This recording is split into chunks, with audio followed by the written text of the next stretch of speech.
All right. Well, that was a question from 30 years ago, a little bit more, 32 years ago now, 33 years ago now, and concerning something Dave Meltzer reported.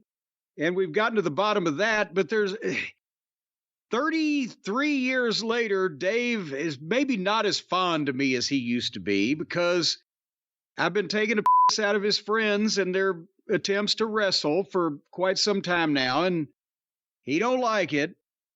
But it has come to my attention, Brian, with the drubbing that they took in the ratings this past week and the continual downturn in the gates and the overall malaise that is set into their moribund programming, that now to discredit me, the first thing that Dave said when somebody said, well, Jim Cornette said this, he was right about it, or Jim Cornette said that, and he kind of predicted that, or Cornette said, well, he said they were going to be out of business in 6 months.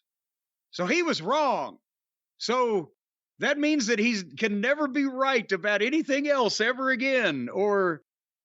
And also the thing is, I shouldn't have given a time limit. I think it was part hyperbole, but at the same point, is this kind of like an offshoot, Brian, of the old saying, you go up to a pretty girl, you say, will you fuck me for $1 million?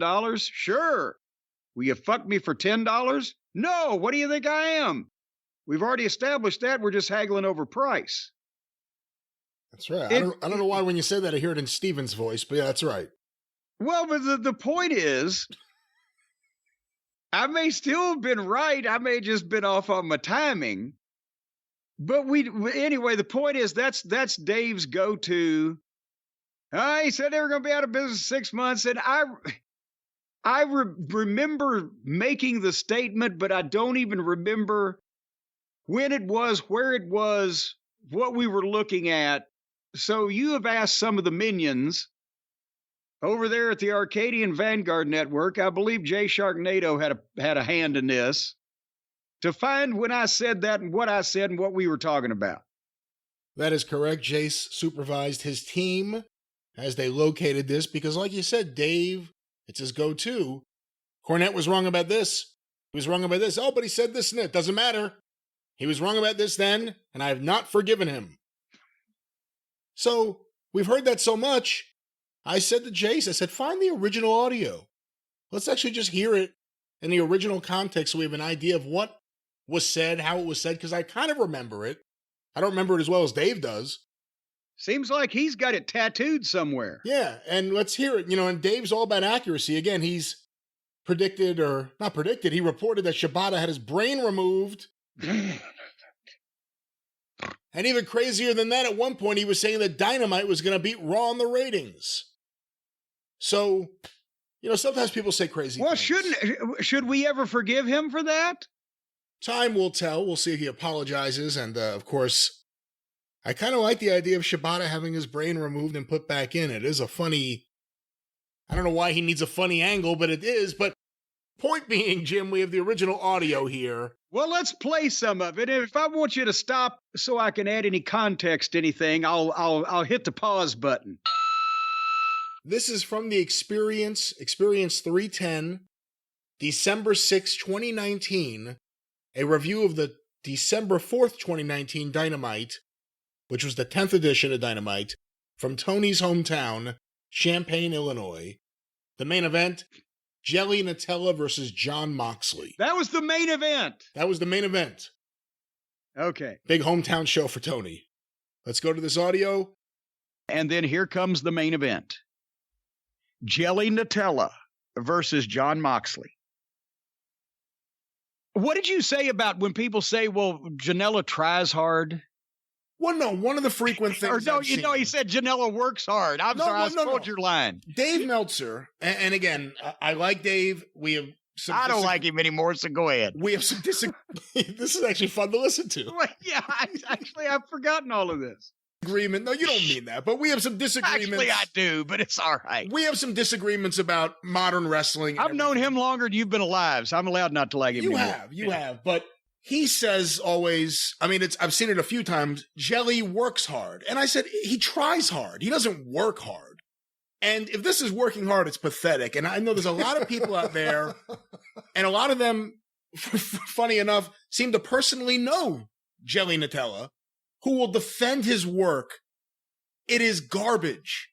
He's a fucking garbage indie wrestler, and I mean that in the worst possible way. He doesn't belong on national TV. He isn't good enough.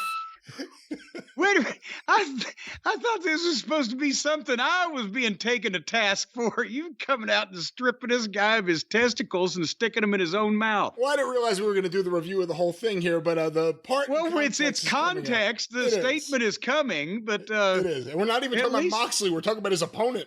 Yeah, at least people can see we're both somewhat consistent, but go ahead. To be on national TV? He looks horrible. I didn't realize just how small he was until this week. But he's in there with Moxley, who looks like a fucking wrestler. Who should have... And Moxley is not that big, but once again... Wait a minute. Time has really changed Moxley. Remember 2019, he was in shape. He was kind of tan. You know, what was it from some old television show? The guy said, when she was young, she looked good, but erosion set in on her pretty quickly. But go ahead. Again, he looked like fucking... Justin Roberts looked like Andre next to fucking Jelly. Oh my God, is he awful. So, anyway, this seriously was a TV main event on national television. Moxley didn't give him too much. He kept control of it mostly. It wasn't as bad as it could have been, but just watching... Jelly try to do shit that's above him and not doing it well, or just the fact that they couldn't have made this a 6-minute squash in the middle of the program, but they are in a wrestling ratings war, and this was their television main event. Let's stop there. That's so interesting, just considering everything that's kind of happening now. The chickens coming home to roost, some might say. With the main events, the quality of the main events, the talent being pushed, what should be a squash match versus what becomes a long competitive match. It was there at the beginning, like we always say. And actually, let's just reflect on this for a second. Then I will prelude when we're going to get to my comment eventually, I guess, in this thing. But the point is that it was there from the start that people got jobs because they were friends of people's. That the two major things that I saw at the beginning, and I've said this, my story has not changed. Tony told me he was going to be the booker, and he told me who he was in business with. And then it magnified from there. And it was either people either in front of the camera or behind the scenes that may have been capable of doing things like this at an indie level, but weren't on a national stage or at a major company with a widespread worldwide television. And remember, I've been in all of them. I've been in a shoestring, and I've been in designer boots. And I know who can do things and who can't. And they weren't up to it. And he went with no experience and fucking delusions of grandeur. And giving everybody's friends a job. And we'll get back to this review and get to the meat of this matter, but this was not just Jelly Nutella on a main event on national cable television to where the plumber looked good at that point. This was a constant barrage of the dork orders and the legless wonders and the sunny kisses and the Jelly Nutellas, and remember Dwarf Dong Sucker. And all these people who were just not ready for television at this level, and maybe at any level. And they were being booked and directed by a guy who had never done this outside his house. So that's what I saw, and nothing's changed. It just took a lot longer. Because the falling standards of network television audiences and etc. But go ahead, play the rest of this clip. I didn't mean to go off on a monologue. And then Jelly goes up at the top and does the big dive, but the camera completely missed it. The camera's on Moxley, tight on Moxley on the floor, and suddenly Jelly just drops in out of the ceiling, and they go through the fucking table. And then Jelly hits a sloppy elbow off the top rope. And I had just written that Moxley was starting to devalue himself by taking so long to beat this schlub. And then finally he hit his finish 1, 2, 3.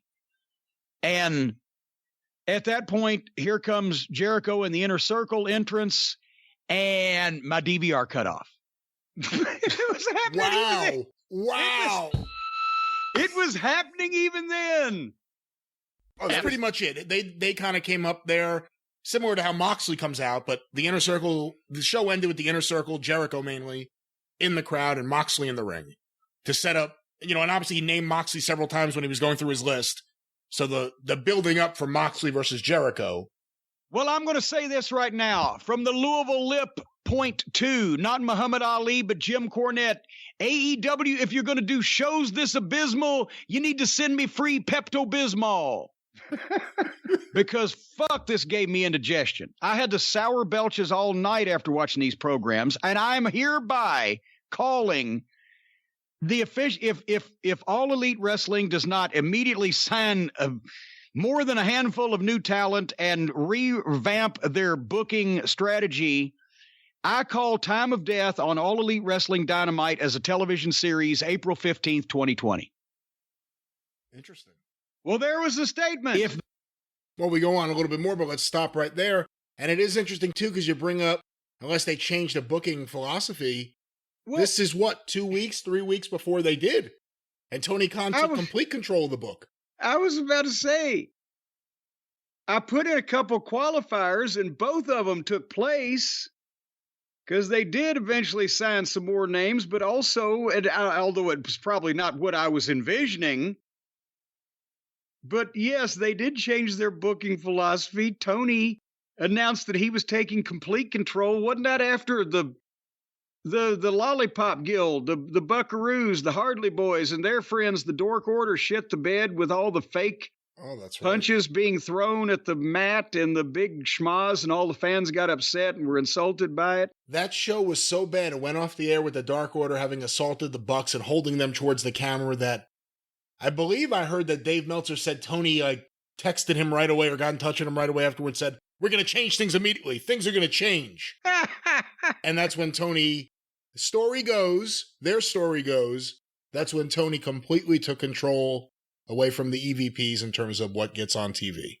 Well, and that was, for then, at least, at that time period, and also that was the original first worst thing they ever did on television. And then more started coming, and they forgot about that. But anyway, I put a couple qualifiers in there, but I'll be more than happy to apologize anyway. I'm sorry that I predicted your demise much earlier than it actually happened, even though I did predict the illness, and it's just gone untreated. So every problem, yeah. You're still going to pass away from the diagnosis I made. You've just fought kicking and screaming and hung on a little bit longer. Well, let's go ahead. Let's hear a little bit more, just because, again, we cut it off right there. Let's hear further context to what you said in 2019 and compare it to what's happening now. They have not done anything to make this program different, i.e. better and more accessible to a mainstream wrestling fan, instead of the same circle-jerking fucking indie fucking crowd that likes this fucking SNL parody shit and these video game matches. If they do not broaden their tent and get in a structured booking plan with one person in charge, none of the current people, and an influx of new talent, there is no way that they will be drawing ratings, nor will TNT want to provide them a time slot past April 15th for this fucking program. And it ain't gonna fucking grow if they don't change anything. It may drop, but it ain't gonna fucking grow. Let me stop it there. Well, it didn't grow, did it? It didn't drop as fast as I was figuring it would. But about that time, the pandemic came and everybody got sidetracked anyway. And then they hung in there for a while because they got a star that was accessible to the mainstream audience. And it took them a while to run him off, and then they've dropped even further. And they got an early renewal right before Kevin Riley left the network, I believe, or left the company. Left the company. They got an early renewal from the guy that put him on to begin with. It's sort of like when Watts put our deal in writing because knew he was on the way out. So again, you said bad things are going to happen unless they change what they're doing, and they did, according to them. You could say the same thing now, and they're not changing what they're doing. They're doing more and more and more of the same, doubling down, tripling down, justifying it. And look at what's happening now. We could stop there. I mean, there's a little bit more, but you kind of get the gist of everything you said back then 5 years ago. I'm not being wishy-washy. You can say that about, and here's the thing, some people say one thing while they're working there, and then as soon as they're gone, they say they have another tune. Oh, did you see Matt Hardy on Twitter this week? Well, yes, that's one of the people I was thinking, but there have been others. And then some people have actually said one thing and then gone to work there and said another thing, and then left and went back to saying another thing. But I have eliminated all of the wishy-washiness by just saying the same goddamn thing. The same thing is wrong now that was wrong then. And the numbers have gone down from that point in time where the show had fewer names 5 years ago than it does now, and they have fewer viewers now than they did then. So that indicates that a big problem is the booking. It is also the same names it had 5 years ago. If you really think about it, everyone's exactly where they were 5 years ago. Well, Cody Rhodes ain't. No, in terms of the people that are still there. Yeah. In terms of the people that are still at the bottom of the well, they're in the same position as when they landed. Well, there it is. Again, Dave Meltzer, that's the one big thing he always says. He won't even listen to anything you say because Jim Cornette said they were going to go out of business.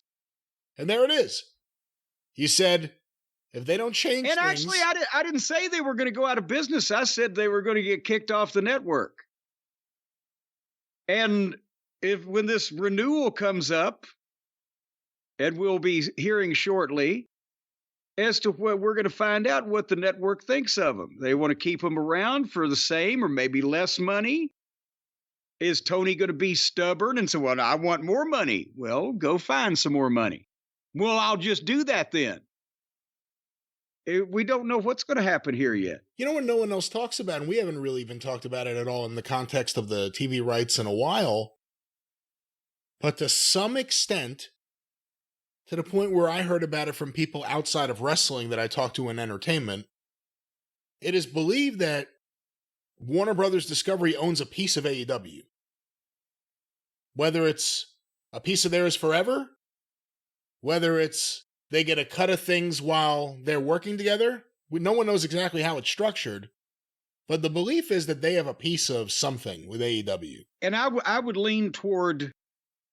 Because Tony has said that he's worded it in such an unwieldy fashion, nobody has any voting power but me or whatever like that to answer the question without answering the question.